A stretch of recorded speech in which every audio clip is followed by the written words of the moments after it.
Hey there, everybody. Franklin Taggart here.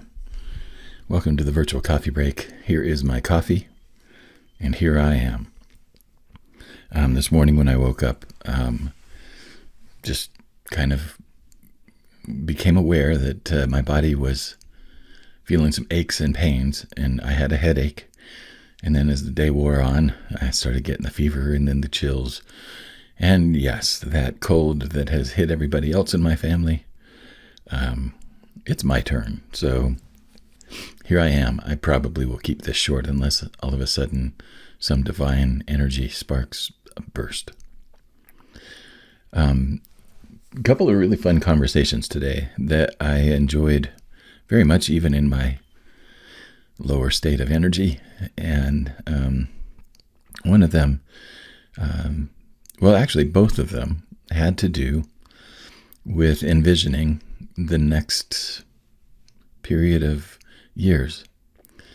And I love vision work because it's all, it is imaginative. It is something that takes place in our imaginations, and we create futures and relationships and products and services in that realm before they come forward into the real world.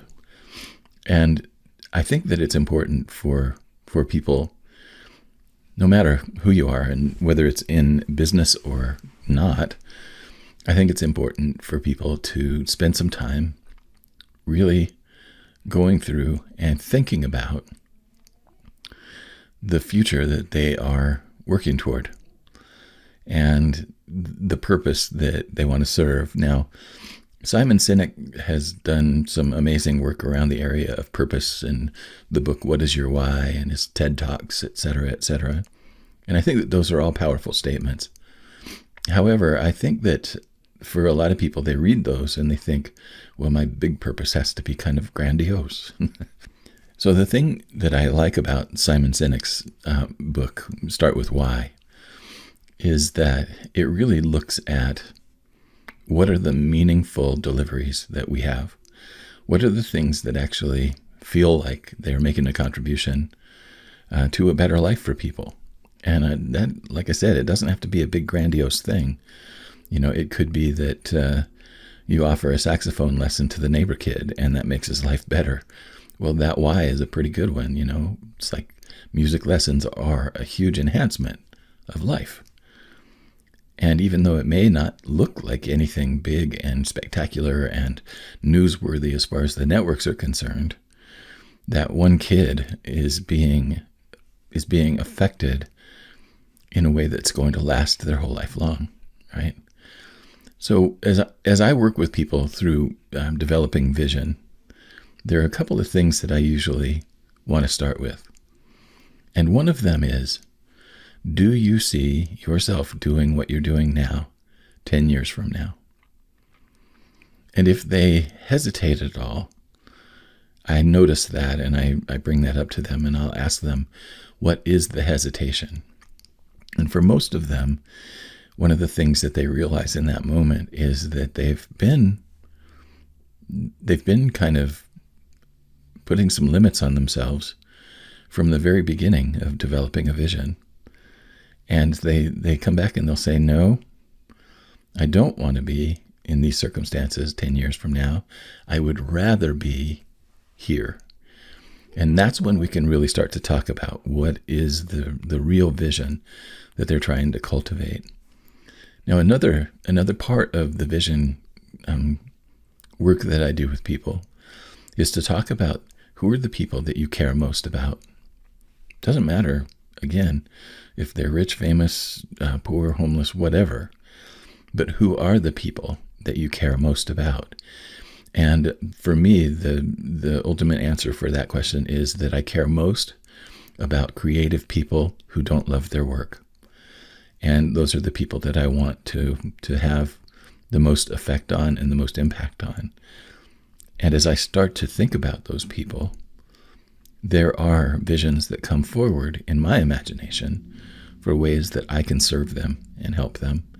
And in addition to that, it's an interesting thing to me that when I am thinking about ways that I can be of service, I also find ways that I can be served by other people as well. I become aware of some of the gifts that I am looking for, and I become aware of some of the gaps that I have in my own life and learning and the work that I do. And so what's really interesting is that a part of my vision is not only how I can help other people and the difference that I'm going to make in the world, but also how I'm going to grow and who I'm going to become at the same time. So those are some things that I really, stress when I'm working on vision with clients. I do like to do business visioning. However, I start with the personal first, because the personal is where it all starts. And the personal vision, I think, is the thing that drives the business vision. So a lot of times there will be people that will be saying, I need to come up with a vision for my business. I need to come up with a vision for the work that I'm doing or the services that I offer.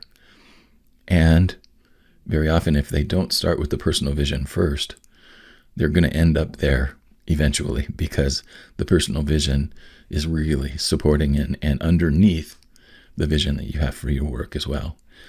So there are a lot of things that I think about vision. I could probably write them all down, and I don't know that I could make a book out of it because I'm just not that organized, but I have a lot of thinking that I've done about where vision fits into the whole picture. And one of the things that I very often will come into is that if people are really having a difficult time making things work for their business or making things work for their career, very often the root of that problem is that their vision isn't clear. And they're trying to do activities, but the activities are falling flat. And a lot of that is that those activities don't have a vision behind them. And it's also, the thing that's really interesting about the vision is it's behind them. It's also in the middle, and it's also in the future. It's like the vision is that guiding lamp that we have to have in order to do the things that we want to do in the world. If you're trying to do it without this kind of visioning, I think that you're hampering yourself, and you're creating a handicap that's really unnecessary. And like I said, I don't think that visioning needs to be this big grandiose thing about what is your why or whatever like that. I think that you are very aware at some level of the people that you care about, and the purpose that you can serve, and the capabilities that you bring to the table. All of those are a part of creating a vision for yourself, and an extension of that, the work that you do. So the other one thing that I'm going to mention before I'm done, I actually made it pretty far today, despite feeling this way. The other thing that I'm going to add is that your vision needs to embody your values. And one of the problems that I run up against is that people have kind of phoned in their core value work, and as a result, their vision that comes from that is incomplete. Sometimes it's just not aligned, and sometimes it's just not clear. So one of the things that I also do in conjunction with the visioning work is I make sure that people are really connected to the values that are driving their purpose, their direction, the things that are kind of calling them out into the world to do something, valuable and useful. So if you are in a place where you're trying a bunch of things and they're not working, or you've just kind of been spinning your wheels for a while, my first offer is to say, I think that you need to look at your vision and values first. And once those are clear, the mission, the journey that you need to unfold becomes a lot more clear. So it all starts with one phone call, right? Or one Zoom call. bit.ly/bestnextstepcall. That is the first step that I'm going to offer to you.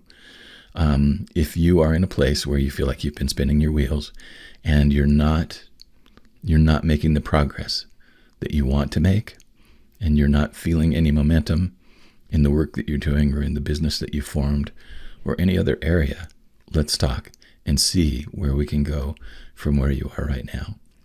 So that's all I've got to say about that. Not bad for a guy with a cold. Thank you, as always, for your time and your attention. They mean the world to me, seriously. And I'll be back again tomorrow with another coffee break. Have a good one. So long.